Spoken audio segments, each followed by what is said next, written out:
morning guys! Today is Monday and holiday ngayon dito, no Dara? Kaya nandito. Victoria Day dito sa Canada, kaya walang pasok. Nagluluto siya ng ano niya. Ako nagkakape.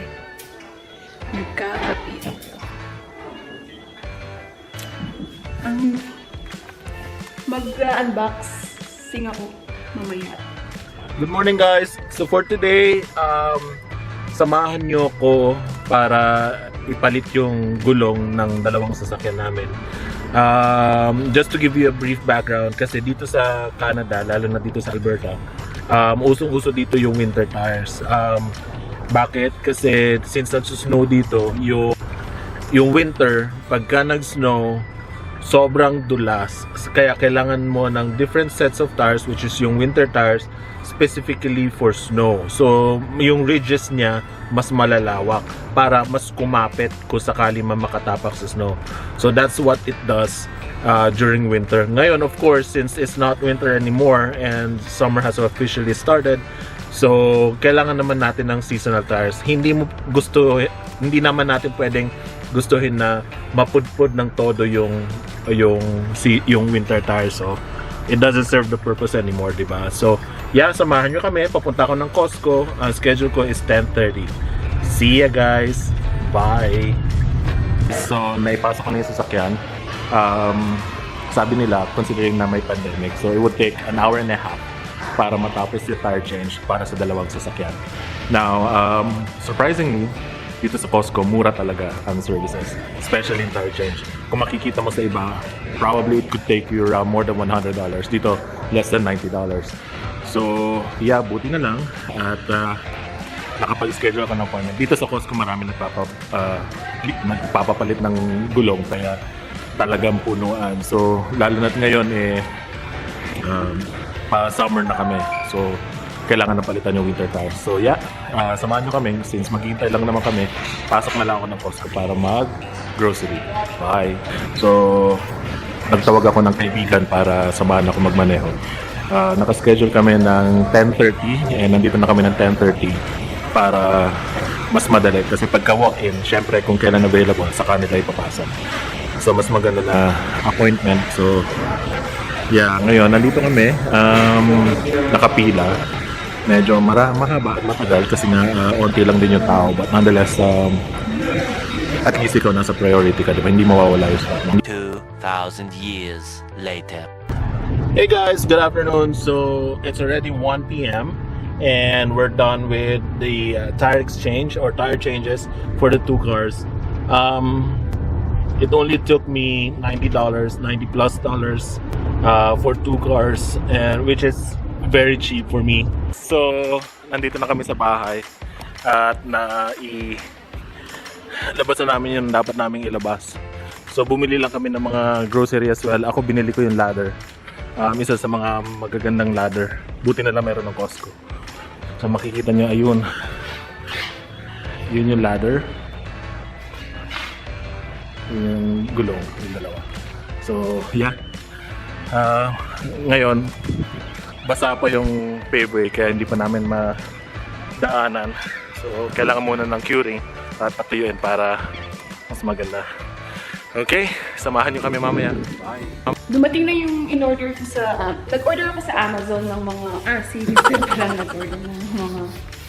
yung mga pang-organize, no? Sa pantry, sa ref, tsaka sa kitchen, kasi hindi ko pa na aayos yung sa pantry namin, tsaka yung sa ref. Ito sila, dumating mo.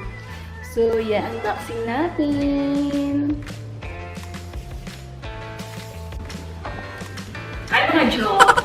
So, nandito na yung mga in-order ni Mr. para sa akin, sa aking kitchen, sa ref, tsaka sa pantry. I think meron din yung mga baso dito, kasi wala pa po yung baso. So, buksan na natin kung ang itsura kasi siya yung mag-order, so hindi ko alam kung tama i-order natin.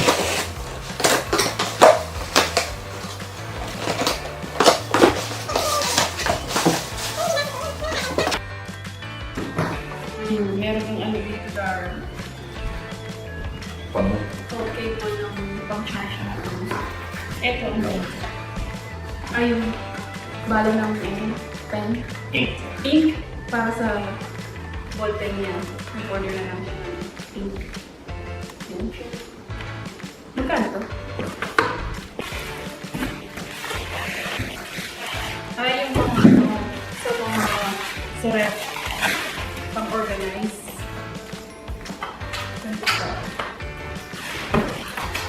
Ay, maliit lang pala yung bar. You order that? Ang liit. Alam niyo kaya doon, di ba no? Oh my God. Guys, maliit. Ano to? Inorder mo ba ito? Ang liit. Pwede mo ibalik to? I don't know. But most likely pwede. Ang liit niya. Hindi ko alam kung ano mailalagay. Kasi din sa ano, parang ganito siya kalaki. Maliit lang pala siya, Dar. Parang sige, so isang set siguro to, no? Ang picture. Maganda. Mabigat. Mabigat.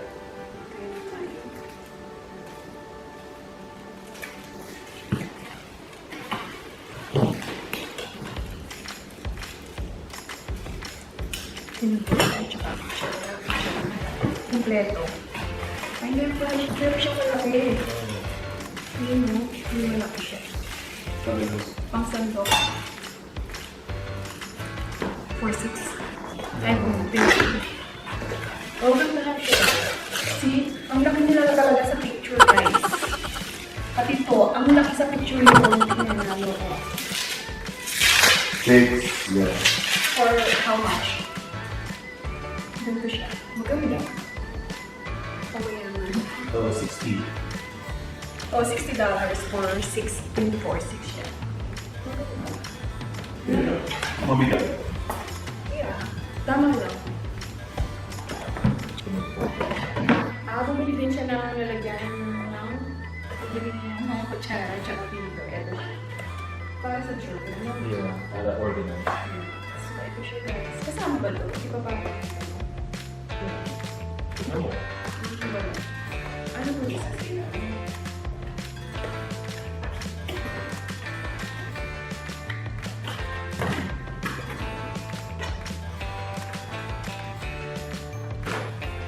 Wala kasama siya. Kasi ano hindi mo tatapos. So, ito siya guys.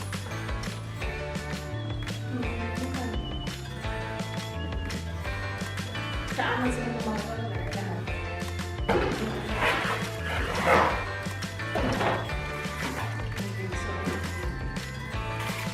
Yung oven kasi wait. Yung oven namin wala siya. Hindi ko yung nahanap ko. Pero ito pwede na rin ang cookie. So, ganun tayong tray. Di ba yan? Pang day. Ay, meron siyang wrap. Amazon. Nice. Ito guys, pang pantry ko. Buti na lang dalawa lang yung order ko. Tatlo. Kasi dun sa picture din ang laki. Maliit lang pala siya. Ay, hindi na lang talaga tayo bumili. Hintayin natin. Pero ito, magkano ko na lang. Tapos sila. Tapos meron tayong, ano to?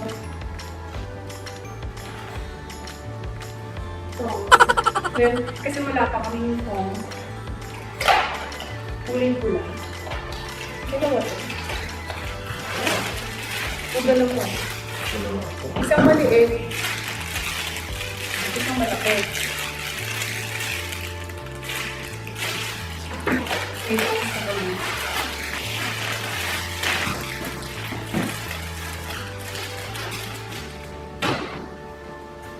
Tapos, maliit lang pala sila. Diba? Ano yung sa ano? May mittens, oven. Kasi wala rin yung mittens.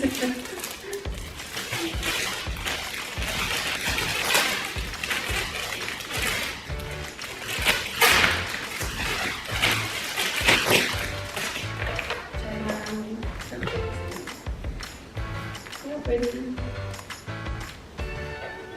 Silicone. Yeah,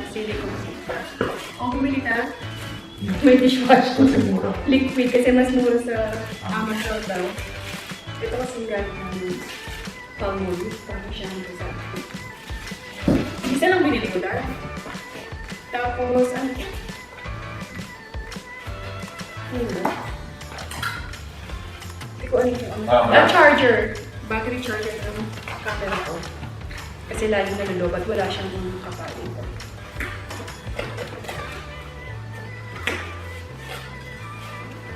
Okay. Charger mo dito.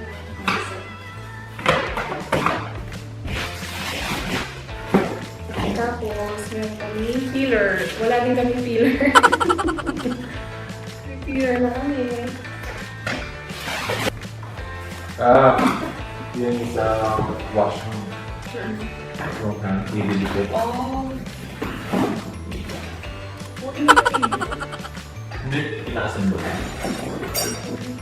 Meron kaming ano, lalagyanan ng mga para sa bathroom, sa shower.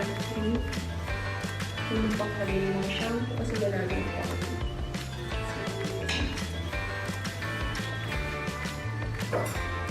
I-assemble lang siya.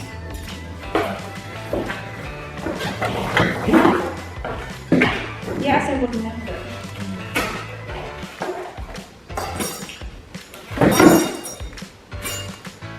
Ito yung sinasabi ko. Hindi, yan ang pinili natin.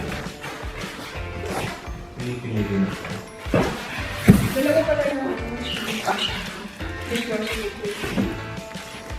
Kasi yung ano, pag dahil dalawa lang kami, hindi na lang masyado ginagamit yung dishwasher na. So, dara, kanin na kasi.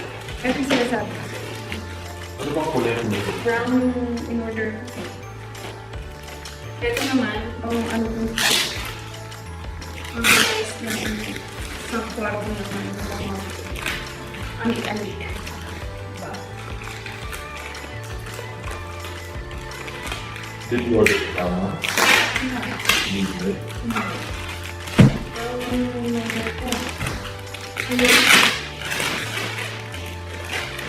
Baka nahulog ko.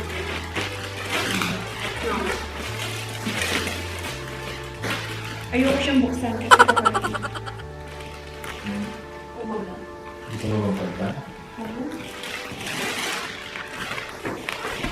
Ito siya guys, ito siya. Hindi itong kulay na ito yung in-order. Ito yung in-order ko is brown, pero hindi ito.